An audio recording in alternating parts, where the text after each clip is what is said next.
السلام عليكم ورحمة الله وبركاته. وعليكم السلام ورحمة الله وبركاته.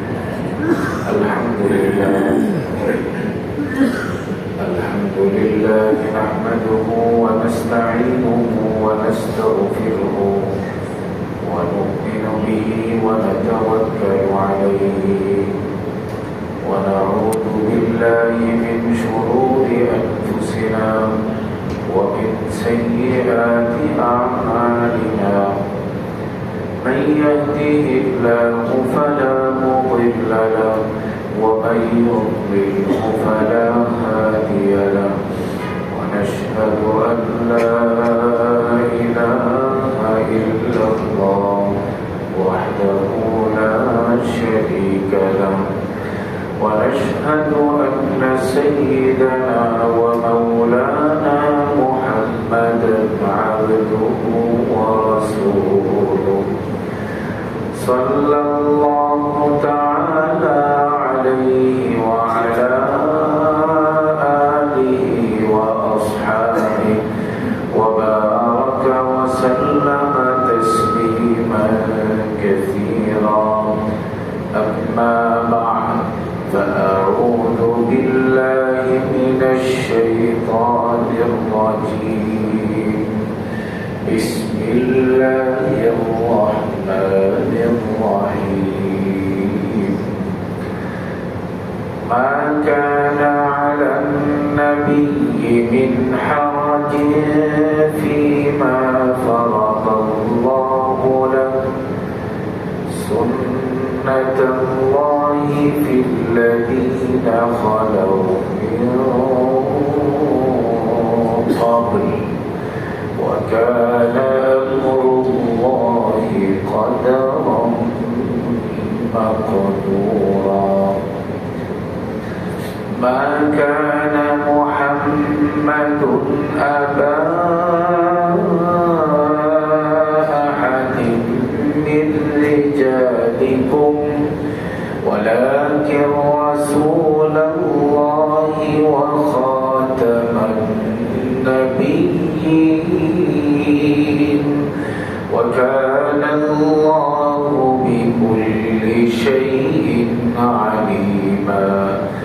يا أيها الذين آمنوا اذكروا الله ذكرا كثيرا وسبحوه بكرة وأصيلا. هو الذي يصلي عليكم وملائكته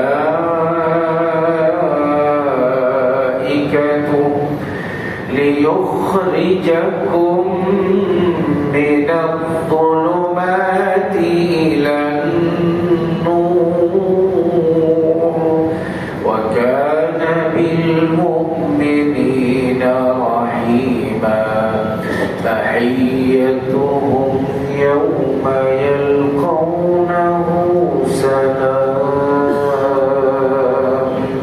وأعد لهم أجرا كريما. يا أيها النبي إنا أرسلناك شاهدا ومبشرا ونذيرا وداعيا إلى الله بإذنه وسراجا منيرا. وبشر المؤمنين بأن لهم من الله فضلا كبيرا. ولا تطع الكافرين والمنافقين ودع أذاهم وتوكل على الله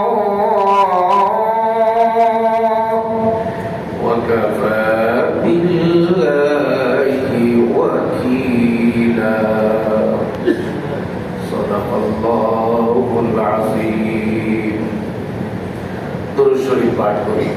আল্লাহুম্মা সাল্লি আলা মুহাম্মাদ ওয়া আলা আলি মুহাম্মাদ কামা সাল্লাইতা আলা ইব্রাহিম ওয়া আলা আলি ইব্রাহিম ইন্নাকা হামিদুম মাজিদ।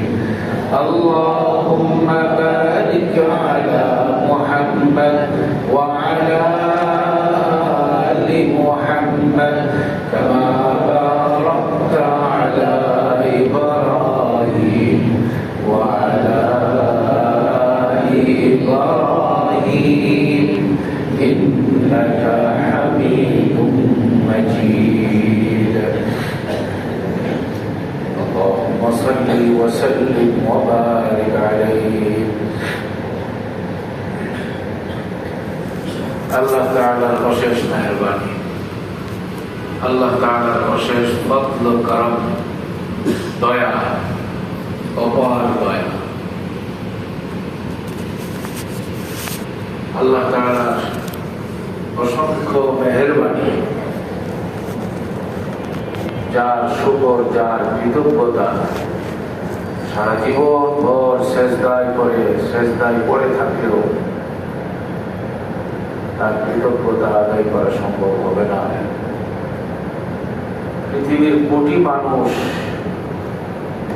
যে সেজদা থেকে বঞ্চিত, যে গোলামি থেকে বঞ্চিত, যে ইবাদত আর মহাব্বতের নজরানা প্রদর্শন থেকে বঞ্চিত, আল্লাহ তাআলার মারিফত থেকে বঞ্চিত, রাসূল পাকের ইশক আর প্রেম থেকে বঞ্চিত, রাসূল পাকের সুন্নতের জিন্দেগি থেকে বঞ্চিত, জান্নাতের সেই ভালোবাসা অকল্পনীয় নিয়ামত রাজির কল্পনা থেকে, ধ্যান জ্ঞান থেকে বঞ্চিত, পুরোদস্তুর দুনিয়াদার হয়ে ঘুরপাক খাচ্ছে যারা, আল্লাহ তাআলা আমাদেরকে সেই সকল দুর্ভাগা মানুষের কাতারে শামিল না বানিয়ে আল্লাহকে পাওয়ার জন্য, আল্লাহর গোলামি করে জান্নাতি হওয়ার জন্য জুমার দিনে তার ঘরে কদম রাখার তৌফিক দান করেছেন। শুকর আদায় করে খুশির সাথে সকলেই বলি আলহামদুলিল্লাহ।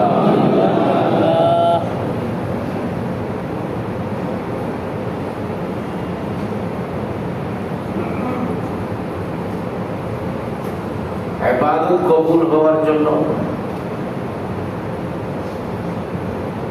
জিন্দেগীর সকল রুকু সেজদা কবুল হওয়ার জন্য, জীবনের সকল নেক আমল কবুল হওয়ার জন্য শর্ত হইল সচ্চা ঈমান।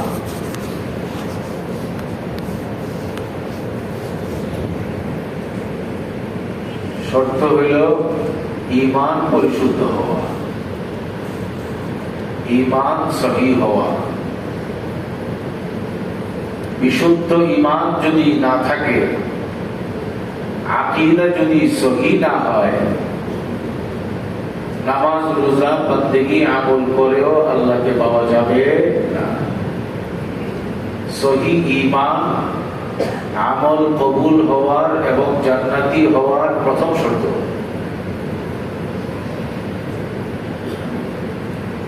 দুঃখজনক হলেও বাস্তব, মসজিদের মিম্বর, মাহফিলের মিম্বর, দ্বীনি সভা, সেমিনারে মাসআলা মাসাইলের আলোচনাও যেমন কম হয়, ঈমান এর বিশুদ্ধতা এবং আকীদার বিশুদ্ধতা নিয়েও আলোচনা কম হয়। শুধু আমলের ফজিলত আর মর্যাদার বিষয় নিয়েই আলোচনা বেশি হয়। এই জন্য মাসআলা মাসাইল নিয়ে জনসমাজে বিভ্রান্তি বেশি, ঈমান আকীদা নিয়ে বিভ্রান্তি বেশি। ঈমান আকীদার আলোচনা কম হওয়ার কারণে ঈমান এবং আকীদার গুরুত্বের চেয়ে শাখা প্রশাখাগত আমলের গুরুত্ব বেশি পাচ্ছে। ঈমান এবং আকীদার বয়ানের গুরুত্ব কম হওয়ার কারণে সমাজের মধ্যে ঈমান বিধ্বংসী কুফরি সংগঠনের তৎপরতা উদ্বেগজনক হারে বৃদ্ধি পাচ্ছে। ঈমান হারা হচ্ছে হাজারো মুসলমানের সন্তান, ঈমান হারা হচ্ছে হাজারো মুসল্লি, কারণ তাদের সামনে ঈমানের সংজ্ঞা পরিষ্কার না, সহি আকীদার বিষয়বস্তু পরিষ্কার না। যে আলোচনা অনেক বেশি হওয়া দরকার, সেই আলোচনা কম তো দূরের কথা, হয় না বললেও চলে। বেশি আলোচনা হয় বিভিন্ন আমল এবং বান্দিগির ফজিলতের বিষয়গুলো, সেগুলো দরকার আছে, অবশ্যই আমলের ফজিলতের আলোচনা করতে হবে, কিন্তু পাশাপাশি মাঝে মাঝে ঈমান এবং আকীদার বিষয় নিয়েও আলোচনা হওয়া জরুরি। ঈমানের ব্যাপারে যেন সবাই সচেতন থাকে। আজকে একটি ঈমানের সহি ঈমানের মৌলিক একটা বিষয় নিয়ে কথা বলতে চাই। সেটি হইল, আমাকে আপনাকে সহি ঈমানদার যদি দাবি করতে চাই আমি আপনি, আমাকে তাওহীদের প্রতি ঈমান আনতে হবে। লা ইলাহা ইল্লাল্লাহ, এক আল্লাহ ছাড়া ইবাদতের উপযুক্ত আর কোনো মাবুদ নাই। এক আল্লাহ ছাড়া কারো সামনে মাথা নত করা বৈধ নয়। এক আল্লাহ ছাড়া কারো গোলামি করা যাবে না। এক আল্লাহ ছাড়া কারো পায়ে সেজদা করা যাবে না। এক আল্লাহ ছাড়া কারো নিয়ম, কারো আইন মানা যাবে না। শুধু এইটুক যদি কেউ মানে তার ঈমান পূর্ণ হয়ে যাবে না। ঈমান পূর্ণ হওয়ার আরেকটা অংশ আছে। আশহাদু আল্লা ইলাহা ইল্লাল্লাহ ওয়া আন্না মুহাম্মাদার রাসূলুল্লাহ, আমি সাক্ষ্য দিচ্ছি যে আল্লাহ ছাড়া কোনো মাবুদ নাই। মুমিন মুসলমান নিজেকে মুমিন পরিচয় যদি দিতে হয়, একমাত্র মাবুদ মানতে হবে আল্লাহকে। আল্লাহর সাথে দুনিয়ার কোনো মূর্তি, দুনিয়ার কোনো বিষয়, দুনিয়ার কোনো মাখলুক, দুনিয়ার কোনো বস্তুকে অংশীদার বানানো যাবে না। এটা হলো ঈমানের একটা অংশ। এতটুকু বিশ্বাস করলেই পূর্ণ ঈমানদার হবে না। পূর্ণ ঈমানদার হওয়ার জন্য ঈমানের আরেকটা অংশ হলো ওয়াশহাদু আন্না মুহাম্মাদার রাসূলুল্লাহ, আমি এই কথার সাক্ষ্য দিচ্ছি যে মুহাম্মদ আল্লাহর রাসূল। মুহাম্মদ, সবাই বলি সাল্লাল্লাহু আলাইহি ওয়াসাল্লাম। মুহাম্মদ কার রাসূল? আল্লাহর রাসূল। তিনি আল্লাহর রাসূল। তার মাধ্যমেই পেতে হবে সব। এই কোরআন তার মাধ্যমে আমরা পেয়েছি, এই শরীয়ত তার মাধ্যমে আমরা পেয়েছি। তিনি আমাদের মনোনীত নবী, তিনি আমাদের জন্য আল্লাহর পক্ষ থেকে মনোনীত নবী। এইটুকু বিশ্বাস করলেই ঈমান পূর্ণ হবে না। বিশ্বাসের আরেকটু অংশ থাকবে, এখানে আরেকটু অংশ আছে। সেটা হলো ওয়া খাতামুন নাবিয়্যিন, মুহাম্মদ সাল্লাল্লাহু আলাইহি ওয়াসাল্লাম তিনি আল্লাহর রাসূল। শুধু আল্লাহর রাসূল না, সর্বশ্রেষ্ঠ রাসূল, সর্বশ্রেষ্ঠ নবী। পাশাপাশি ওয়া খাতামুন নাবিয়্যিন, তিনি সর্বশেষ নবী। বলেন তিনি কি? সর্বশেষ নবী। বলেন তিনি কি সর্বশেষ নবী? তার মানে এরপরেও আর নবী আসার সুযোগ আছে? সর্বশেষ মানে তারপরেও আর কোন নবী আসার সুযোগ আছে? নাই। আমাদের নবীর পরে আর কোন নবী আসার সুযোগ নাই। কেউ যদি বলে এই নবীর পরে, এই নবীর সাহায্যের জন্য, এই নবীর দ্বীনের সহযোগিতার জন্য অমুক ব্যক্তিও একজন নবী, তার ঈমান পূর্ণ হবে? তার ঈমান পরিশুদ্ধ হবে? সহি ঈমানদার হবে? কেন হবে না?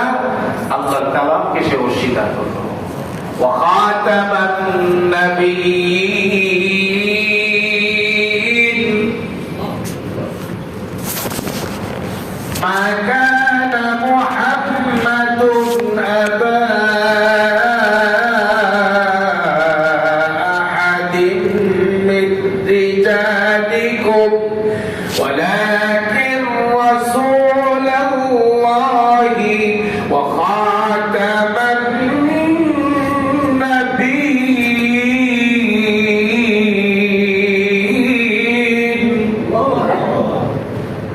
আল্লাহ তাআলা বলেন মা কানা মুহাম্মাদুন আবা আহাদিন মিন রিজালিকুম, মুহাম্মদ তোমাদের কোন পুরুষের পিতা নন,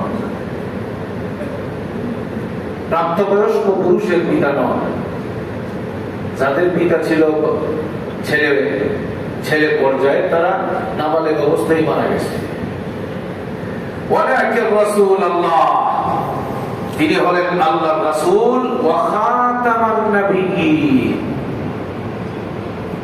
তিনি হলেন সব নবীদের শেষ নবী। কালামে পাকের আরেক জায়গায় আল্লাহ তাআলা বলেন وَإِذْ أَخَذَ اللَّهُ مِيثَاقَ النَّبِيِّينَ لَمَا آتَيْتُكُم مِّن كِتَابٍ وَحِكْمَةٍ ثُمَّ جَاءَكُمْ رَسُولٌ مُصَدِّقٌ لِّمَا مَعَكُمْ لَتُؤْمِنُنَّ بِهِ وَلَتَنصُرُنَّهُ قَالَ أَأَقْرَرْتُمْ وَأَخَذْتُمْ عَلَى ذَلِكُمْ إِصْرِي قَالُوا أَقْرَرْنَا قَالَ فَاشْهَدُوا وَأَنَا مَعَكُمْ مِنَ الشَّاهِدِينَ।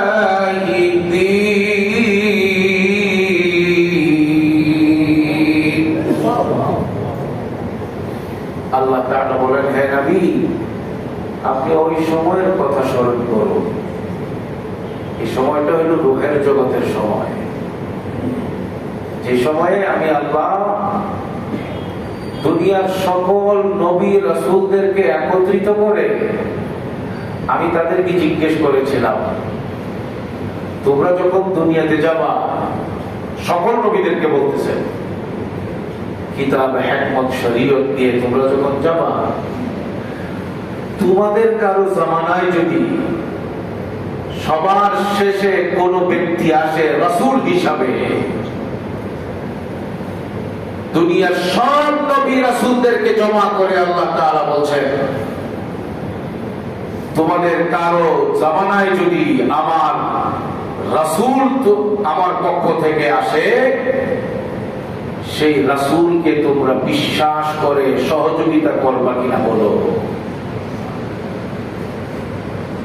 তখন সব নবী রাসূলগণ বলছেন, হ্যাঁ, আপনার সেই রাসূল যদি আসে, আমরা সবাই তার প্রতি ঈমান আনবো, আমরা তাকে সর্বাত্মক সহযোগিতা করব। আল্লাহ তাআলা বলেন, তাহলে এই কথাই তোমরা সাক্ষী থাকো। এর দ্বারা কি বোঝা যায়? সব নবী রাসূলদের কাছ থেকে আল্লাহর নবীর আগমনের ব্যাপারে আল্লাহ তাআলা স্বীকারোক্তি দিয়েছেন, নবীকে মানবে কিনা। এর দ্বারা কি বোঝা যায়? আমাদের নবী সব নবীদের আগে আসবে না পরে আসবে? কথা বলেন না কেন? আমাদের নবী সব নবীদের আগে আসবে, মাঝামাঝি পর্যায়ে আসবে, না পরে আসবে? বলে কোরআনের এই আয়াতের দ্বারাও বোঝা যায় আমাদের নবী সর্বশেষ নবী, এরপরে কোন নবী আসার সুযোগ নাই।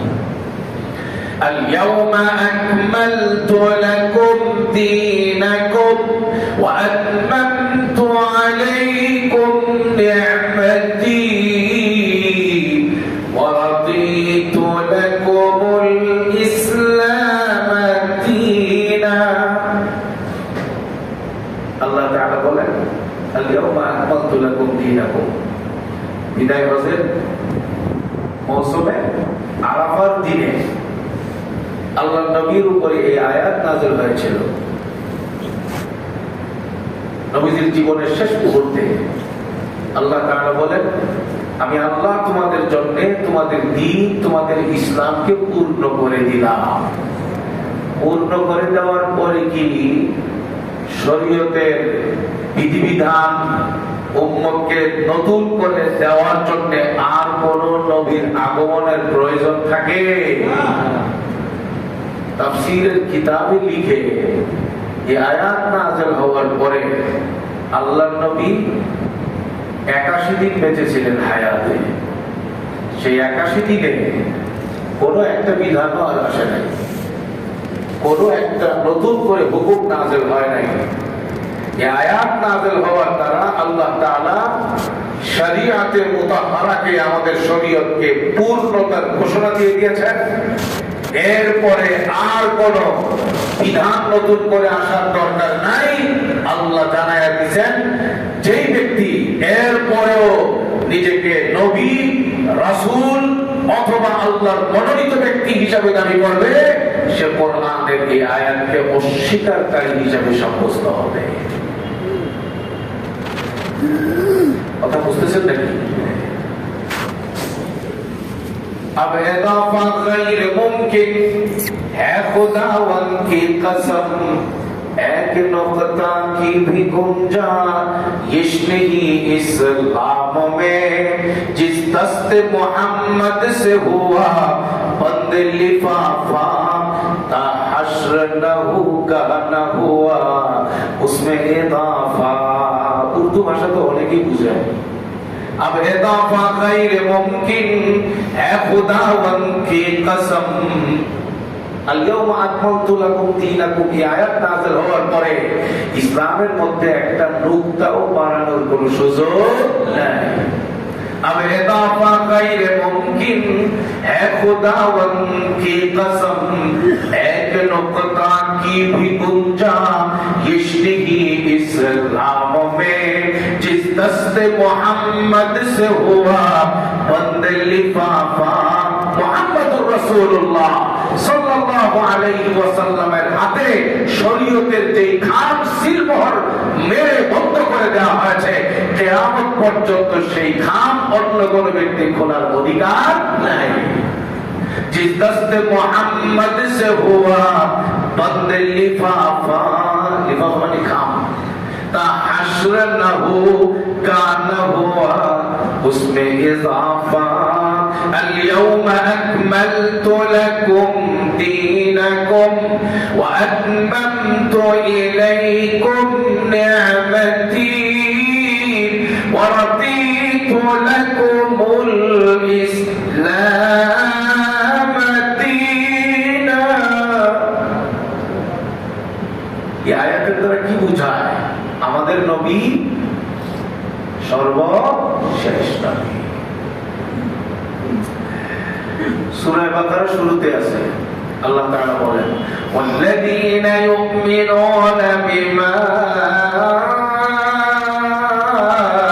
উনজিলা ইলাইহি ওয়া মা উনজিলা মিন ক্বাবলিক ওয়া বিল আখিরাতি হুম ইউকিনুন।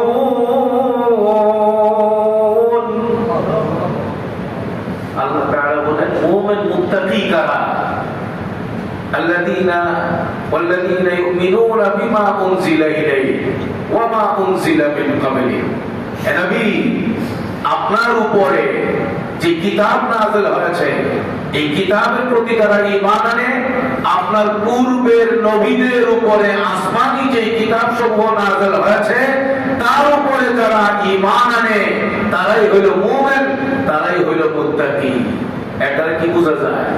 এই নবীর পরে আর কোন কিতাব আসার সুযোগ নাই।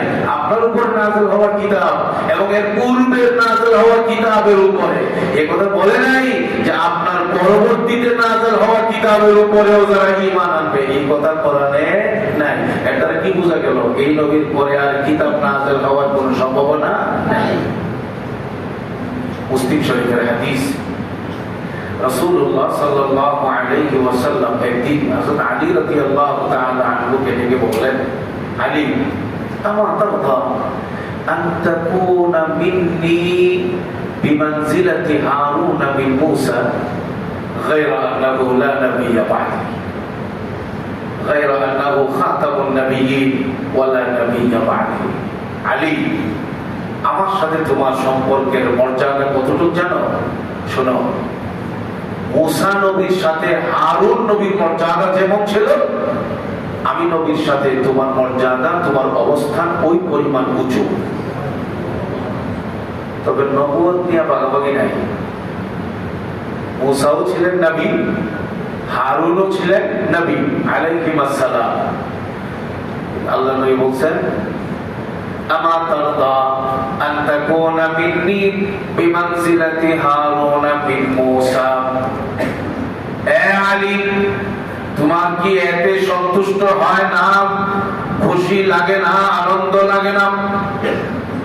আমার সাথে তোমার অবস্থান আর মর্যাদা হলো এইরকম। নবী মূসার সাথে হারুনের মর্যাদা যে পর্যায়ে ছিল, গায়রা আন্নাহু লা নাবিয়্যা বা'দি। তবে এই কথা মনে রেখো, তুমি আমার সাথে মর্যাদার আসনে অনেক কাছের হতে পারো, নবুয়তের অংশীদার হওয়ার কোনো সুযোগ নাই। আল্লাহর নবী ডাক দিয়ে বলেন, লা নাবিয়্যা বা'দি, তবে আমি নবীর পরে আর কোন নবী নাই। আমি নবীর পরে আর কোন নবী নাই। বুখারী শরীফের হাদিস, আল্লাহর নবী সাল্লাল্লাহু আলাইহি ওয়াসাল্লাম বলেন, লাউ কানা বা'দি নাবিয়্যান লাকানা উমর। আমার পরে যদি কেউ নবী হইতো, তাইলে ওমর নবী হইতো। এটা কি বুঝাইলেন? নবী হওয়ার কোনো সুযোগ নাই, এই চান্স নাই। লাউ কানা বা'দি নাবিয়্যান লাকানা উমর। হাদিস বুখারী মুসলিমের মধ্যে আছে, আমার পরে যদি কেউ নবী হইতো, সেই মানুষটা হইতো ওমর। সাহাবারা এই চিন্তা কখনোই করে নাই। নবীজি বলে দিয়েছেন, এই সুযোগটাই নেই। তবে ভবিষ্যৎবাণী করে দিয়েছেন। নবী বলছেন, সময় একটা আসবে, আমার নবুয়তের মিম্বর নিয়ে টানাটানি শুরু হবে।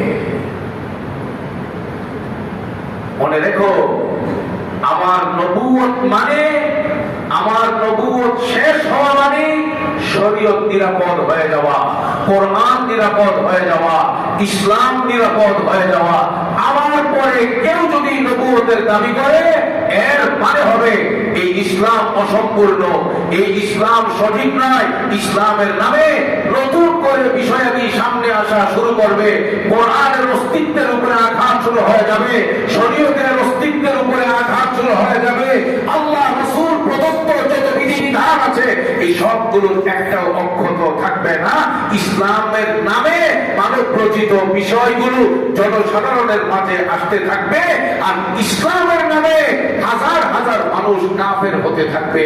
এই জন্য আল্লাহর নবী ভবিষ্যৎবাণী করে গিয়েছেন, সতর্ক করবার জন্য, কেউ যেন এই বিষয়ে কোন রকমের সুযোগ না দেয়, প্রশ্রয় না দেয়, কাউকে সমর্থন না দেয়। আল্লাহর নবী বলেন, হাদিস আবু দাউদ শরীফে আছে, وإنه سيكون في أمتي كذابون ثلاثون كلهم يزعم أنه نبي وأنا خاتم النبيين لا نبي بعدي। হাদিস আবু দাউদ শরীফে আছে। আল্লাহর নবী বলেন, শোনো, আমার উম্মতের মধ্যে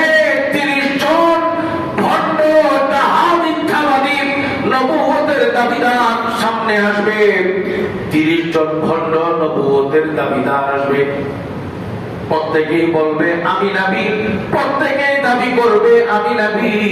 আল্লাহর নবী বলেন খবরদার, তাদের কথায় কান দেয়া যাবে না। আনা খাতামুন নবী, আমি সর্বশেষ নবী, লা নবিয়্যা বাদি, আমার পরে কোনো নবী নাই। বলেন না, আমার পরে তরজমা, বাংলা তরজমা, আমার পরে কোনো নবী নাই। বলে না আমার পরে কোনো নবী নাই। বলেন না আমার পরে কোনো নবী নাই। গোলাম আহমদ কাদিয়ানী নামে এক ইংরেজদের গোলাম, ব্রিটিশদের গোলাম, তার বাবাও ছিল পারিবারিক ভাবে গোলাম, ইংরেজ ব্রিটিশ বেরিয়াদের, সে নিজেও ছিল গোলাম। 1880 দশকে ইংরেজদের বিশ্বস্ত বন্ধু হিসাবে রাষ্ট্রীয় ইংরেজ সরকারের পক্ষ থেকে রাষ্ট্রীয় সনদ পর্যন্ত তাদেরকে দেওয়া হয়েছিল যে এই পরিবারটা আমাদের বিশ্বস্ত পরিবার। কথা বুঝতেছেন তো নাকি? গোলাম আহমদ, মির্জা গোলাম আহমদ কাদিয়ানী, ইন্ডিয়ার পাঞ্জাব প্রদেশের গুরুদাসপুর জেলায় 1839 সনে তার জন্ম হয়। নিজের ঘরে বসে বসে মাধ্যমিক পর্যন্ত পড়াশোনা করেছে নিজে নিজে। এরপরে কোরআন শরীফ কিছু পড়েছে আর ফার্সি উর্দু কিছু বই কিতাবাদি সে পড়েছে। চলাফেরাই ছিল এলোমেলো, তার সিরা ছিল, যেটা বাংলা ভাষায় যেটা বলে তার সিরা, কিন্তু তার সিরা ছিল, জুতা পড়তো উল্টা। বুঝাইতে পারতাছি না আপনি করে। আরে ভাই, জুতার ডাইন পাশে পায়ের জুতা বাম পায়ে পড়তো, জুতার মধ্যে সব উল্টা পাল্টা পড়তো। এই তার সিরা ছিল সে।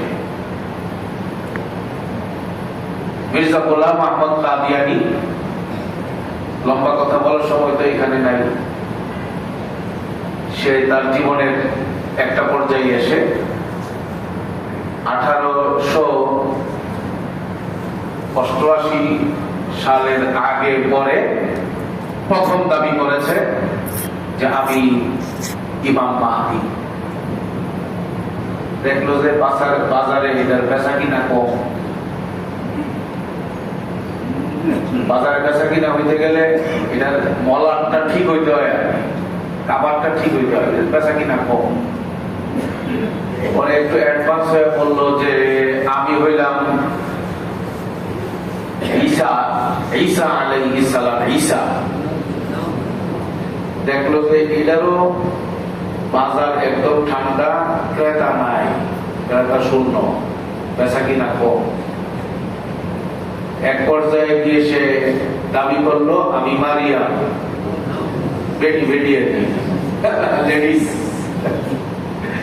মারিয়াম। লোকজন জিগাইলো মহিলাদের তো সিগন্যাল আহে মাসে মাসে, আপনার কি এটাও আহে? কোথায় এটাও আহে? কি সঠিক ছিল না তার সিরা ছিল? এক পর্যায়ে সে দাবি করলো আমি আল্লাহর মনোনীত প্রথম মুমিন, আমার উপরে আল্লাহর হুকুম নাযিল হয়। এক পর্যায়ে সে ঘোষণা দিল আমি যে বই লিখছি এই বইগুলোকে তোমরা আল্লাহর কালাম কোরআন মনে করো।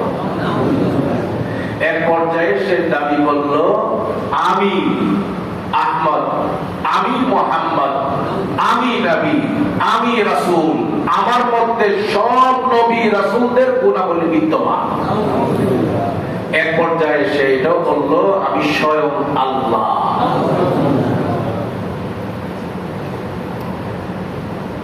তার অনেকগুলো আমার গাড়িতে তার বই আমি রেডি রাখছি, আমার মোবাইলে।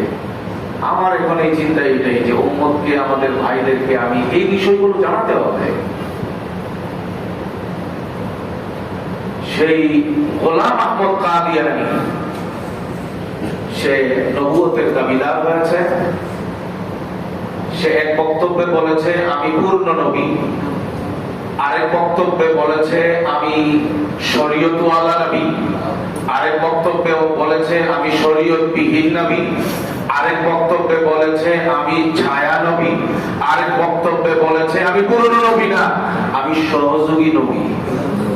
আচ্ছা বলেন তো, লা নাবিয়্যা বাদি, আল্লাহর নবী যে বলছেন আমার পরে কোন নবী নাই, এর ভিতরে কি সহযোগী নবী হওয়ার সুযোগ আছে? ছায়া নবী হওয়ার সুযোগ আছে? শরীয়তবিহীন নবী হওয়ার সুযোগ আছে?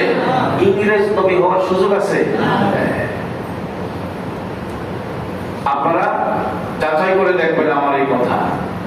কাদিয়ানী মির্জা গোলাম আহমদ কাদিয়ানী এবং তার ধর্মমত সারা বিশ্বে 200টার উপরে রাষ্ট্রে পরিচালিত হচ্ছে এখন। এটার মূল হেডকোয়ার্টার হইল ইংল্যান্ডের রানী এলিজাবেথের পরিবার। ইংল্যান্ড থেকে পরিচালিত হয়, লন্ডন থেকে পরিচালিত হয়।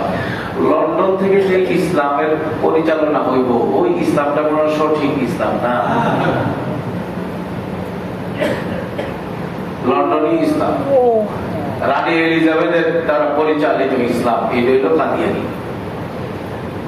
এই পর্যন্ত যা বললাম বুঝে থাকলে বলেন তো ভাই, কোরআনের একটা অক্ষরকে যে ব্যক্তি অস্বীকার করবে, কোরআনের এতগুলো আয়াতকে যে ব্যক্তি অস্বীকার করবে, এতগুলো হাদিসকে যে ব্যক্তি অস্বীকার করবে, সে মুমিন না কাফের? সুতরাং কাদিয়ানী মির্জা গোলাম আহমদ কাদিয়ানী এবং তার অনুসারী কাদিয়ানী সম্প্রদায় যারা বাংলাদেশে ইসলামকে ধ্বংস করবার জন্য, মুসলমানদেরকে ধর্মান্তরিত করবার জন্য, মুসলমানদেরকে ইসলামের নামে কাফের বেঈমান বানাবার জন্য আন্তর্জাতিক চক্রান্তের অংশ হিসাবে যারা বাংলাদেশে কাজ করে যাচ্ছে, পঞ্চগড় থেকে ঢাকা, উত্তরা সহ বিভিন্ন জায়গায়, বলেন তাদেরকে কেউ যদি সমর্থন করে, তাদের সহযোগিতা করে, বুঝে শুনে তাদের ধর্ম গ্রহণ করে, এই মানুষগুলোর ঈমান থাকবে না যাবে?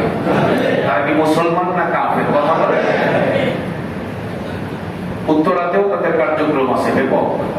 কোন কোন এলাকায় আছে বলতে চাই না, আমার কাছে তার তালিকাও আছে। সতর্ক হওয়া লাগবে আমাদের।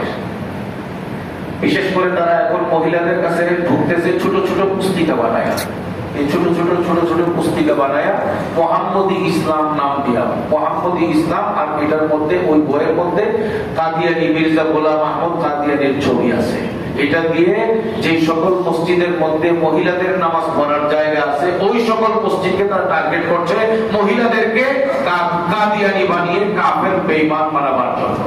বুঝা থাকলে বলেন, এই সমাজে আমরা আমাদের ঈমান, আমাদের বিবি বাচ্চা, আমাদের সন্তানদের ঈমানের হেফাজতের জন্য এই ব্যাপারে সচেতনতার দরকার আছে না নাই? গোলাম আহমদ কাদিয়ানী প্রথমে বিয়ে করছে 2টা, এরপরে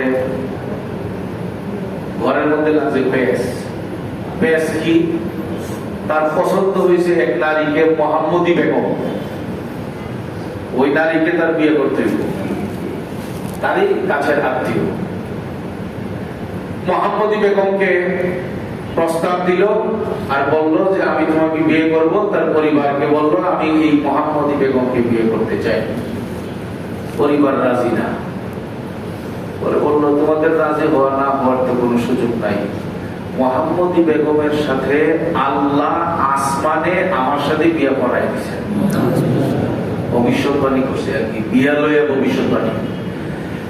এক পর্যায়ে বলছে, শোনো, মোহাম্মদী বেগমের সাথে আমার বিয়া তোমরা কেউ ঠেকাইতে পারবা না, এই বিয়া হবেই।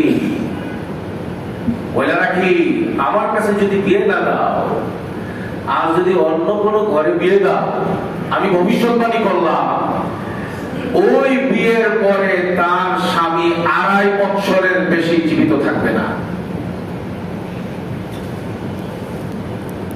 মোহাম্মদী বেগমের পরিবার বলল যে তুমি সত্য লোকী না ভণ্ড লোকী, এখন এটা দেখার বিষয় আমাদের।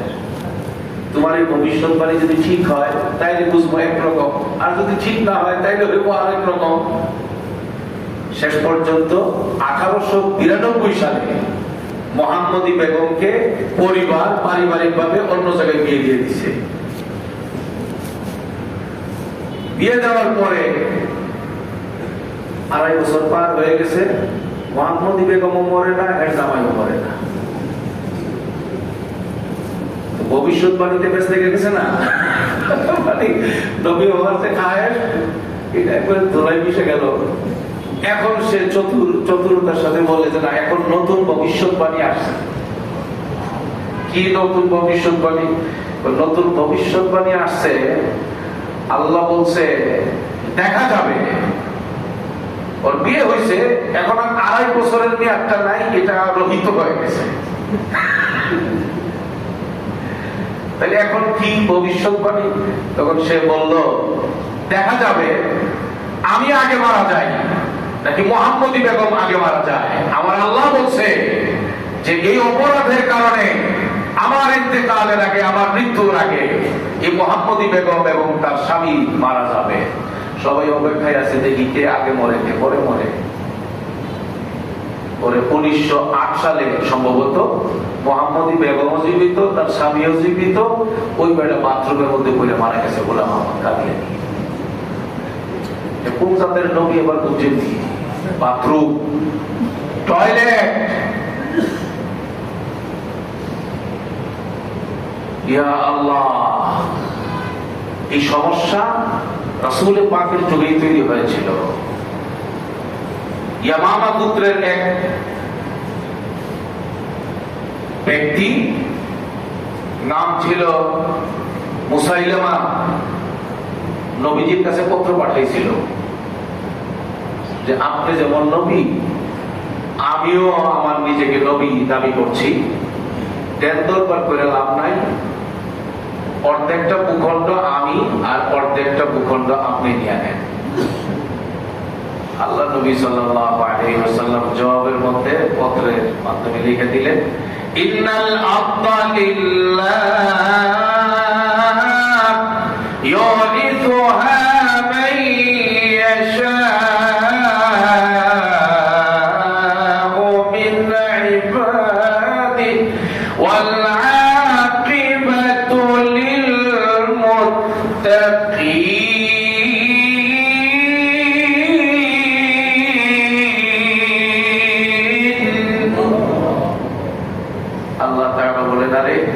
আসমান জমিন ভাগাভাগি করো, এই জমিন আর আসমান কি তোর বাপের নাকি? আসমান জমিন এই সবগুলোর একচ্ছত্র মালিকানা কার? ইউরিথুহা মান ইয়াশাউ মিন ইবাদি। আল্লাহ যাকে চান এই দ্বীনি জিম্মাদারি দান করেন।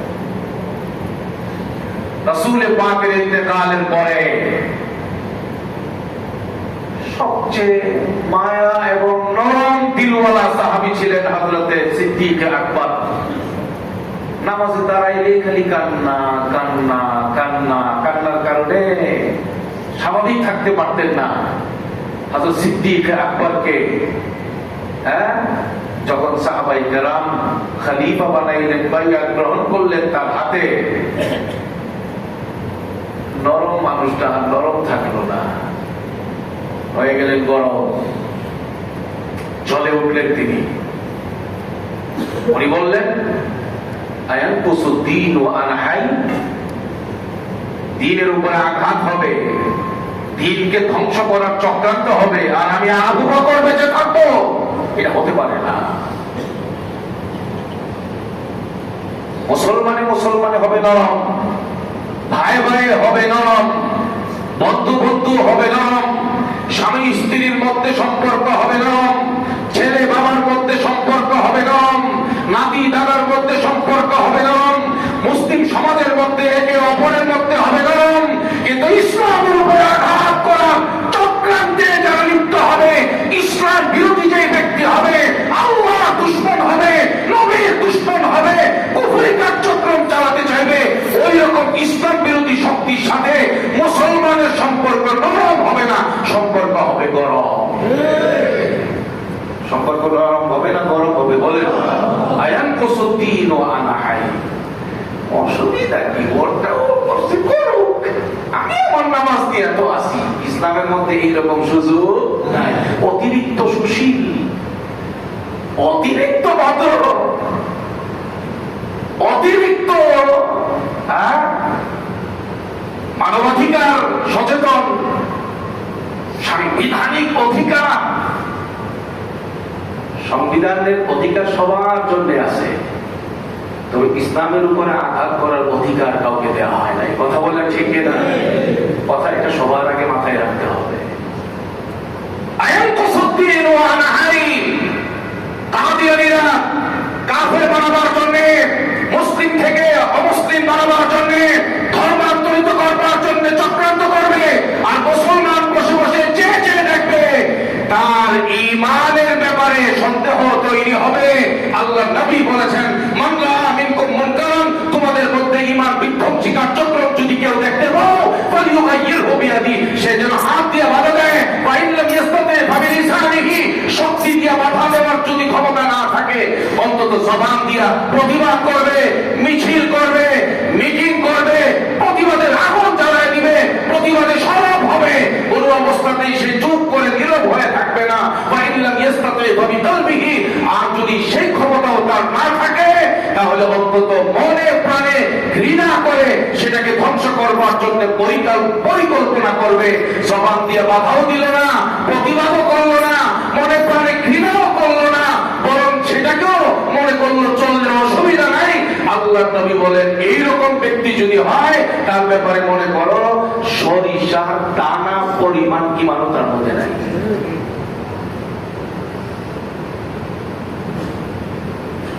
আমার কথা বুঝে আসতেছে নাকি ভাই? এই কাদিয়ানী সম্প্রদায় বাংলাদেশের কোন অঞ্চলে তারা যেন জায়গা করে নিতে না পারে, তারা যেন লিফলেট বিতরণ করতে না পারে, তারা যেন তাদের কুফরি কার্যক্রমের কোন পুস্তিকা বিতরণ করতে না পারে, তারা যেন এলাকায় আমার আপনার আমার সন্তানদের ঈমান হরণ করতে আসতে না পারে। সেই জন্য সকলের মুখে মুখে এই স্লোগান থাকতে হবে, কাদিয়ানী কাফের, কাদিয়ানী। আর এই স্লোগান থাকতে হবে সব জায়গায়, স্লোগান সম্বলিত স্টিকার লাগানো থাকতে হবে মার্কেটে মার্কেটে। ঈমানের দাবি প্রত্যেকটা স্কুলে, প্রত্যেকটা কলেজে, প্রত্যেকটা ভার্সিটিতে, প্রতিটি শিক্ষাঙ্গনে, প্রতিটি সমাজ অঙ্গনে, প্রতিটি দায়িত্বশীলের ভাষায় এই ঈমানি কথা থাকতে হবে। ঈমান হেফাজতের এই স্লোগান থাকতে হবে, কাদিয়ানী কাফের। বলেন, কাদিয়ানী কি কাফের? কাদিয়ানী কি কাফের? কাদিয়ানী কি কাফের?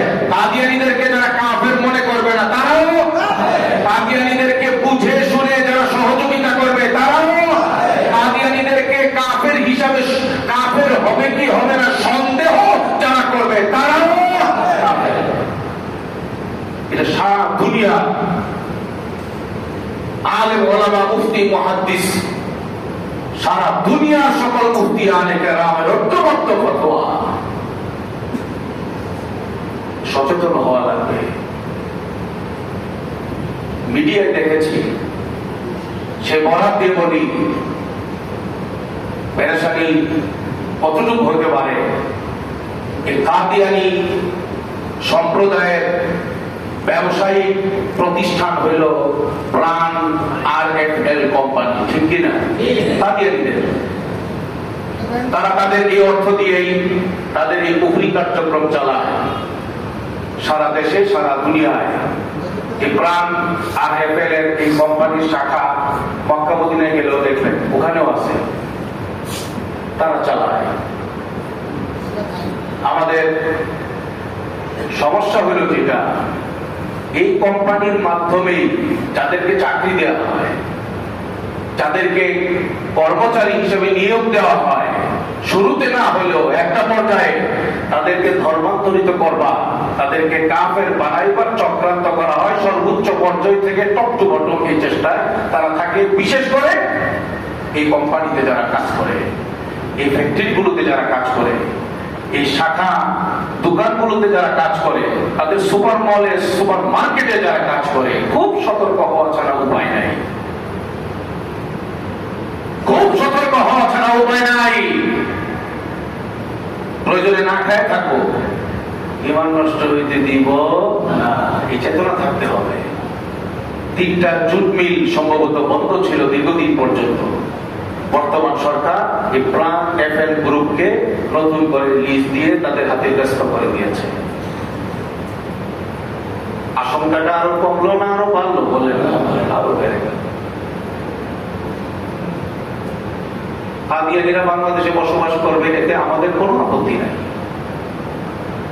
বিভিন্ন ধর্মের লোকেরা বাংলাদেশে বসবাস করে। ঐতিহাসিক ভাবে বাংলাদেশ হল সাম্প্রদায়িক সম্প্রীতির দেশ।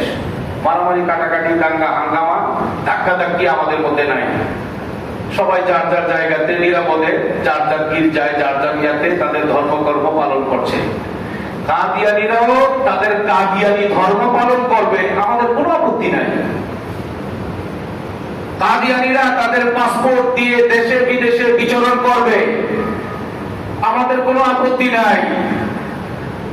তবে আমাদের আপত্তি হইল মুসলিম পরিচয় বহন করতে পারবে না। আমাদের কথা এইটু। তারা বলবে আমরা কাদিয়ানী, কাদিয়ানী ধর্মের অনুসারী, তাদের পাসপোর্টে লেখা থাকবে কাদিয়ানী, অমুক কাদিয়ানী। তাদের কবরস্থানকে কবরস্থান নাম দিতে পারবে না, তাদের উপাসনালয়কে গির্জা ইত্যাদি নাম থাকতে পারে, কিন্তু মসজিদ নাম হতে পারে না।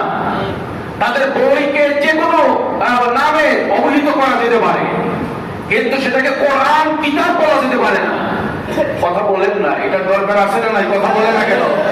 রাষ্ট্রীয় ভাবে এই সিদ্ধান্ত যদি আসে, আমাদের এই দেশের মুমিন মুসলমানদের ঈমান ইসলাম নিরাপদ হয়ে যাবে, সবাই চিনে যাবে তারা কাদিয়ানী। এটা অন্য একটা ধর্ম, এটা ইসলাম না। ইসলাম নামে ধোঁকাবাজি করার জন্য রাস্তা, এটা বন্ধ হয়ে যাবে।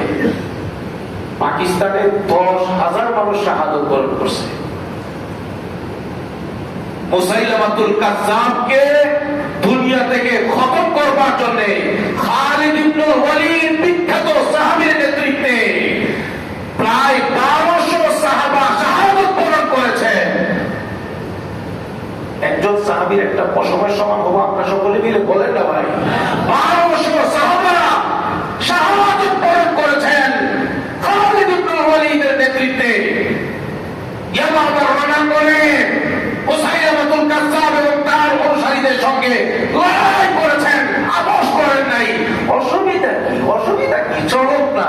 এইরকম নীতি সাহাবাদের ছিল না। ঈমান আর কুফর হবে আলাদা,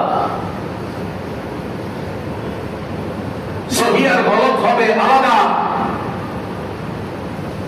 সহিহ আর বাতিল হবে আলাদা। ঈমান আর কুফরি কার্যক্রমের ক্ষেত্র হবে আলাদা। আমার কথা বুঝে আসতেছে নাকি ভাই? এই জন্য বাংলাদেশে সেই প্রাচীনকাল থেকে বাংলাদেশের স্বাধীনতা প্রায় 55 বছরের কাছাকাছি সময় পার হয়ে গেছে। খতিব ওবাইদুল হক রাহমাতুল্লাহ আলাইহি, শাইখুল হাদিস আজিজুল হক রাহমাতুল্লাহ আলাইহি, শামসুদ্দিন কাসিমি রাহমাতুল্লাহ আলাইহি, হযরত মুফতি ফজলুল হক আমিনী রাহমাতুল্লাহ আলাইহি, আমার শাইখ মুর্শিদ আল্লামা শাহ আহমদ শফি রাহমাতুল্লাহ আলাইহি, আলেম কুল শিরোমণি আল্লামা নূর হুসাইন কাসিমি রাহমাতুল্লাহ আলাইহি, মুজাহিদে মিল্লাত মাওলানা নুরুল ইসলাম জিহাদি রাহমাতুল্লাহ আলাইহি, কায়েদে মিল্লাত হযরত বাবুনগরী রাহমাতুল্লাহ আলাইহি, জুনায়েদ বাবুনগরী রাহমাতুল্লাহ আলাইহি সহ বাংলা ব্রাহ্মণবাড়িয়ার ফখরে বাকাল তাজুল ইসলাম রাহমাতুল্লাহ আলাইহি, ব্রাহ্মণবাড়িয়ার প্রখ্যাত বড় হুজুর ছিলেন, 132 বছর হায়াত পেয়েছিলেন যিনি, হযরত সিরাজুল ইসলাম মুফাসসির হুজুর রাহমাতুল্লাহ আলাইহি, সকলে মৃত্যুর আগ পর্যন্ত সংগ্রাম করে গিয়েছেন, লড়াই করে গিয়েছেন এই কুফরি কার্যক্রমকে খতম করবার জন্য। আজও পর্যন্ত আমাদের এই দাবি পূরণ হয় নাই। দাবি আমাদের একটা, রাষ্ট্রীয়ভাবে এদেশের অনেক পরিবারের সাথে কাদিয়ানীরা বিবাহের বন্ধনে আবদ্ধ হচ্ছে। 8 লাখের উপরে বর্তমানে বাংলাদেশের মুসলমান কাদিয়ানী হয়ে গেছে। তাদের পরকাল কি? তারা আমাদের ভাই। 8 লাখের উপরে বাংলাদেশের মুসলমানের সন্তানরা কাদিয়ানী হয়ে গেছে। নীরব থাকার কোন সুযোগ আছে ভাই? বিবাহ বন্ধনে আবদ্ধ হচ্ছে, বিবাহ করে করে পঞ্চগড়ে নিয়ে যাচ্ছে। আমার সন্তান, আমার মেয়ে কাদিয়ানী হয়ে গেলে পরবর্তী বংশধর সব তো কাদিয়ানী কাফের। এই ব্যাপারে সজাগ থাকার দরকার আছে না নাই? আমরা বর্তমান সরকারের কাছে একেবারে সূচনা লগ্ন থেকে আমরা দাবি করে আসছি এবং আগামীকালকেও ইঞ্জিনিয়ারিং ইনস্টিটিউটে জাতীয় উলামা মাশায়েখ সম্মেলনের আহ্বান করা হয়েছে।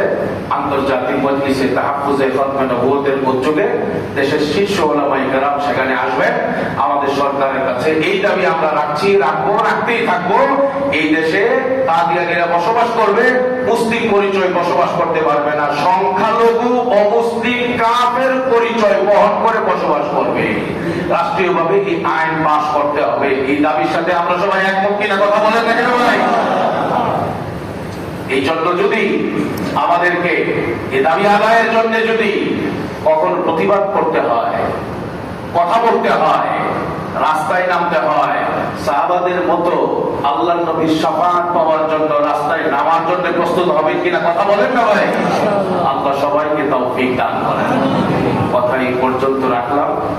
আর ছোট্ট একটা আরজ এর আগে আপনাদের সামনে আমি পেশ করেছিলাম। আমাদের এই এসি গুলোর